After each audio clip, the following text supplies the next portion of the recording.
राधे राधे। मैं अभिषेक भटनागर अपने channel God is mind पर आप लोगों का एक बार फिर से स्वागत करता हूं।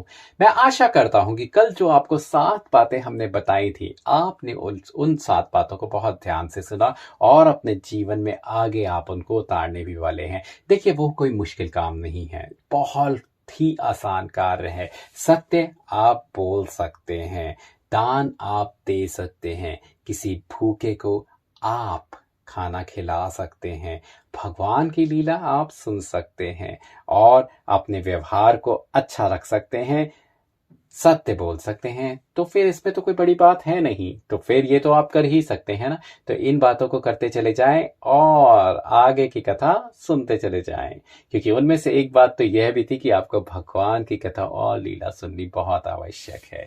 आगे बात करते हैं उस अध्याय की जिसमें नारद जी का राजा युधिष्ठिर से चारों वर्णों और चारों आश्रमों का धर्म कहना है। हे युधिष्ठिर, परमेश्वर की भक्ति चारों वर्णों व चारों आश्रमों को करना चाहिए। जो ब्राह्मण अपने कर्म व धर्म, वेद पढ़ने व संध्या करने में सावधान रहकर परमेश्वर की भक्ति नहीं रखता हो, तो उसका वेद पढ़ना व संध्या करना सब वृथा समझो। इसी तरह से क्षत्रिय, वैश्य और शूद्र तीनों वर्णों को तथा गृहस्थ, ब्रह्मचारी, वानप्रस्थ व सन्यासी चारों आश्रमों को नारायण जी का ध्यान, स्मरण व भक्ति सच्चे मन से करना चाहिए, जिसमें उनका पेड़ा पार लगे। धर्म चारों वर्णों का विलग वलग है, उसकी कथा सुनो। ब्राह्मण उसे कहना चाहिए जिसका सब संस्कार विधि पूर्वक जन्म लेने, मुंडन व जनेऊ व विवाह करने के समय हुआ हो। ब्राह्मण को नित्य वेद व शास्त्र पढ़ना, उनकी चर्चा आपस में करना और दूसरों को विद्या पढ़ाना चाहिए। यज्ञ व होम करना और दूसरों से यज्ञ व होम कराना तथा दान लेना और दूसरों को दान देना ब्राह्मण का धर्म है। क्षत्रिय वर्ण का धर्म ऐसा लिखते हैं कि यज्ञ व होम आप करे और ब्राह्मण के हाथ से भी करावे। वेद व शास्त्र आप पढ़कर दूसरों को भी पढ़ावे। आप दान दे और दूसरों से दान ना ले। साधु व ब्राह्मण का भक्त हो, शूरवीर व धर्मात्मा हो, अपने मन व इंद्रियों को वश में रखे। वैश्य वर्ण व्यापार करे, वाणिज्य विद्या में निपुण रहे, देवता व ब्राह्मण में भक्ति रखे, क्षत्रिय व ब्राह्मण की बराबरी ना करे। शूद्र, ब्राह्मण आदि तीनों वर्णों की सेवा करके अपना कुटुंब पाले। शूद्र को वेद के मंत्र से यज्ञ व होम करना ना चाहिए। अब ये बात जो हमारे धर्म में लिखी है कि शूद्र को वेद व के मंत्र से यज्ञ व होम करना ना चाहिए, मैं नहीं मानता कि यह बात आज के जमाने में लागू होती है। देखिए, शूद्र कौन होते हैं? शूद्र होते हैं जो शास्त्रानुसार जिन्होंने पुराने जन्म में अपने कर्म अच्छे नहीं किए, उनको शूद्र योनि में जन्म मिलता है। परंतु अब यह तो और आवश्यक हो जाता है कि यदि हमारे कर्म पिछले जन्म में अच्छे नहीं थे, तो इस जन्म में तो अच्छे करके हमको आगे के जन्म भी तो सुधारने होंगे और ये जन्म भी सुधारना होगा। तो मैं यह नहीं कहता कि मैं शास्त्रों के विपरीत बात कर रहा हूं, परंतु मैं यह बात जरूर कह रहा हूं क्योंकि यही शास्त्रों में मैंने पीछे आपको बताया था कि यह जरूर लिखा है कि शूद्र भी भागवत धर्म सुन सकते हैं। तो इसीलिए कोई शूद्र मंत्र ना पढ़े या फिर भगवान की पूजा ना करे, यह ऐसा नहीं है। क्योंकि यदि हमको हमारे पुराने जन्म में गलत कर्म करने से शूद्र का जन्म मिला है, तो फिर आगे का जन्म सुधारने के लिए तो हमें अच्छे कर्म इस जन्म में करने ही होंगे। तो इसीलिए यदि कोई ऐसा भी है जो कि कोई शूद्र है और इसको सुन रहा है, तो भाई मेरी बात सुनिएगा, आप भगवान की भक्ति सुन सकते हैं। मैं आपको बोल रहा हूं क्योंकि शास्त्रों में कहीं कहीं ऐसा लिखा है, ऐसा नहीं हो सकता, परंतु कहीं कहीं शास्त्रों में ऐसा भी लिखा है कि हर कोई शास्त्र को सुन सकता है। तो आप भी सुन सकते हैं और आप भी अपने जीवन को अच्छा बना सकते हैं, क्योंकि आपको अपने जीवन को अच्छा बनाने का आपके पास पूरा राइट है। आगे बात करते हैं। ब्राह्मण देवता तुल्य होते हैं, इसलिए उनको नौकरी और मनुष्य की सेवा करना अत्यंत वर्जित है। अब यह भी बात आप सोचिए, आज के जमाने में कौन ऐसे ब्राह्मण है जो कि नौकरी ना करेंगे तो उनका काम चल जाएगा? ऐसा तो नहीं हो सकता। तो ये दोनों बातें आपस में कॉन्ट्रडिक्टरी हैं। अगर आप मेरे से पूछे इतने आज की ज़माने में इतनी यजमान नहीं है जो कि हर वक्त पूजा करवाते रहें। तो वह ब्राह्मण, जो ब्राह्मण जाति में अगर कोई बच्चा उत्पन्न हुआ है, यदि वह नौकरी नहीं करेगा तो वो कैसे पालेगा अपने घर को।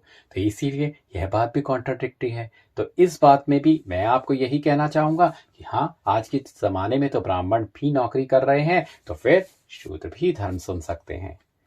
कदाचित कोई कहे कि द्रोणाचार्य ऐसे महात्मा ने किस वास्ते दुर्योधन की नौकरी की थी। उनका यह वृत्तांत है कि एक दिन अश्वत्थामा, द्रोणाचार्य का बेटा, लड़कपन में किसी बालक को दूध पीते देखकर अपने पिता से बोला कि मैं भी दूध लूंगा। द्रोणाचार्य को दरिद्रता से इतनी सामर्थ्य नहीं थी जो दूध मोल लेकर उससे देते, इसलिए उन्होंने सफेद मिट्टी, जिससे लड़के लिखते हैं, पानी में पीसकर दूध की जगह अपने बेटे को दे दिया। जब अश्वत्थामा ने उसे दूध समझकर पी लिया, तब द्रोणाचार्य ने मन में कहा कि देखो, मेरे ऐसे जीने पर धिक्कार है जो पाव भर दूध पुत्र के पीने के लिए मेरा किया नहीं हो सकता। इसी दुख से द्रोणाचार्य राजा दुर्योधन के पास जाकर रहने लगे, पर उन्होंने महीना बांधकर उनसे नहीं लिया।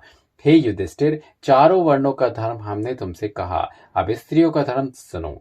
वे अपने स्वामी को देवता व परमेश्वर के तुल्य जानकर उनकी आज्ञा में रहें और किसी को कठोर बात ना कहें, अधिक लोभ ना रखें, अपने स्वामी व बड़ों की टहल शुद्ध मन से करें, अपने रहने का स्थान पवित्र रखें, थोड़ा या बहुत जो कुछ भूषण व वस्त्र परमेश्वर दे उसको पहनकर मग्न रहें। यह बात केवल स्त्रियों के लिए ही लागू नहीं होती है, ये मैं कहना चाहूंगा।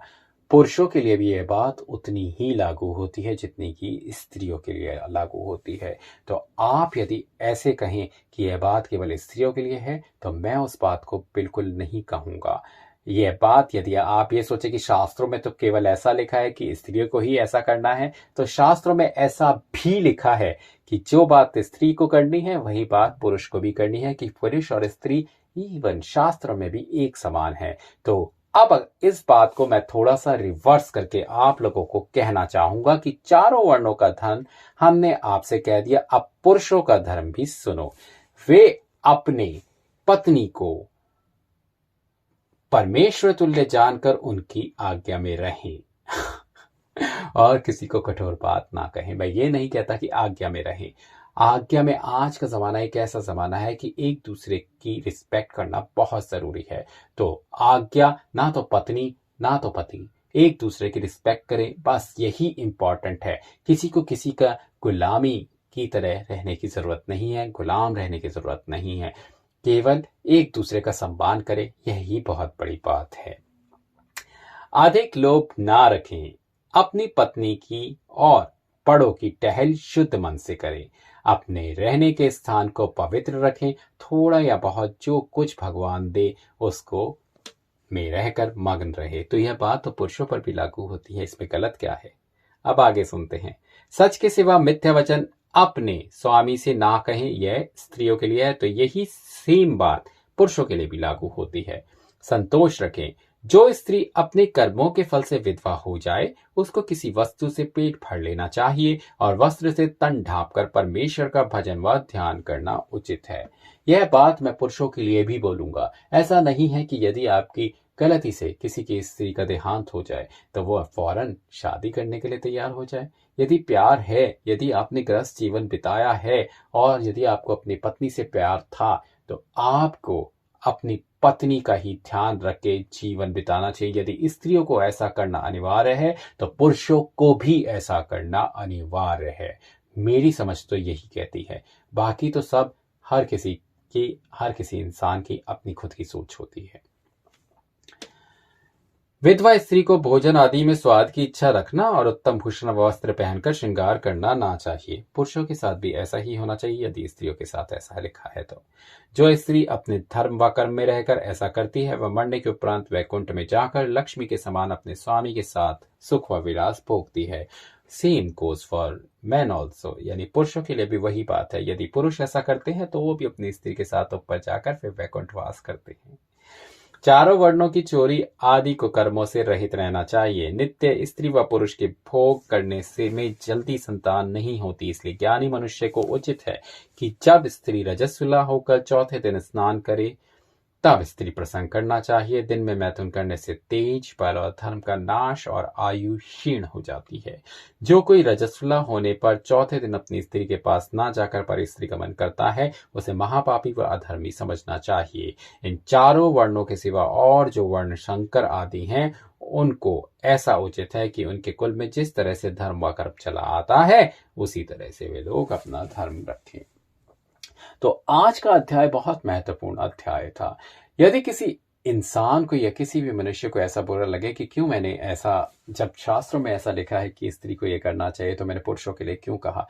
मैं जहां तक मानता हूं कि आज का जमाना ऐसा जमाना है कि हर किसी को बराबर ही समझना चाहिए, और जो एक कोई भी ऐसा इंसान होगा जो कि यह मानता है कि समानता आज के ज़माने की एक बहुत बड़ी कड़ी है, वो इस बात को ज़रूर मानेगा। जिसको अपनी पत्नी से प्यार है, वो इस बात को ज़रूर मानेगा। जिसको अपने बच्चों से प्यार है, वो इस बात को ज़रूर मानेगा। क्योंकि आज के ज़माने का जो खुशहाल परिवार है, वो केवल उसी से चल सकता है जब हर कोई पति पत्नी का आदर करे और पत्नी पति का आदर करे। दोनों एक समान हैं, दोनों, कोई बड़ा नहीं है, कोई छोटा नहीं है। क्योंकि आज के ज़माने में, यदि मैं आपको एक बात बोलना चाहूँगा कि कहते हैं कि पति जो है वह कमा के लेके आता है, तो पत्नी भी तो कोई कम काम नहीं करती। पत्नी भी तो अपना सारा दिन बच्चों को और घर में देती है। यदि कोई भी पत्नी केवल जो कि गृह स्त्री है, तो इसीलिए अगर आप देखें, आपकी तो जो काम करने वाले लोग होते हैं उनकी तो छुट्टी भी होती है, रविवार को भी उनको अवकाश मिलता है। परंतु जो गृह कार्य करने वाली जो औरतें होती हैं, स्त्रियां होती हैं, उनको कौन से दिन अवकाश मिलता है? उन्हें तो रविवार को भी अवकाश नहीं मिलता, बल्कि रविवार को तो उनके पास और ज़्यादा काम होता है, क्योंकि हर किसी की छुट्टी होती है। तो इसीलिए उनका कार्य तो हम लोगों के कार्य से भी बड़ा कार्य है। तो फिर आदर करना तो उनका अनिवार्य हो ही जाता है। इसे, और जो स्त्रियां कार्य करती हैं और फिर आके घर भी कार्य करती हैं, तो उनके लिए तो फिर आदर और भी ज़्यादा बढ़ जाना चाहिए। तो इसीलिए मैं आपको यही बात कहता हूँ। ये जितनी बातें थी, जितनी हमारे शास्त्रों में बहुत सारी बातें लिखी हैं जो कि पुराने ज़माने को ध्यान में रख के लिखी गई थी, परंतु आज के ज़माने में रिवर्स हो जाना। क्योंकि अगर आज के ज़माने में कोई ग्रंथ को दोबारा लिखना चाहेगा, तो ये बातें उसी समय के हिसाब से लिखी जाएंगी। यह सब बातें जो हैं, ये आज से कुछ सालों पहले लिखी गई थी, कुछ 100,000 साल पहले लिखी गई थी। तो परंतु आज का ज़माना थोड़ा अलग ज़माना है। इसीलिए मैं हर किसी, अपने हर एक श्रोता से, यदि वो पुरुष है या स्त्री, मैं बस उनको यही बोलना चाहूँगा कि अपनी जो आपकी जो भी, यदि किसी की स्त्री का पुरुष और पुरुष की स्त्री, उनका आदर करना बहुत आवश्यक है। यदि आप मेरी बात माने, तभी आपका घर शांति के साथ रह सकता है और आप लोग एक सुखद जीवन व्यतीत कर सकते हैं और अपने घर में अपने बच्चों को अच्छे गुण दे सकते हैं। क्योंकि बच्चे तो माँ बाप को देखकर ही सीखते हैं और बच्चे तो दादा दादी को देखकर ही सीखते हैं। तो यह बहुत ज़रूरी है कि यदि आप अपने बच्चों का जीवन भी सुखी करना चाहते हैं, तो इन सब बातों पर ध्यान रखें और हर किसी का आदर करें। तो चलिए करते हैं आज के दिन की शुरुआत इसी ज्ञान के साथ, और राधे राधे।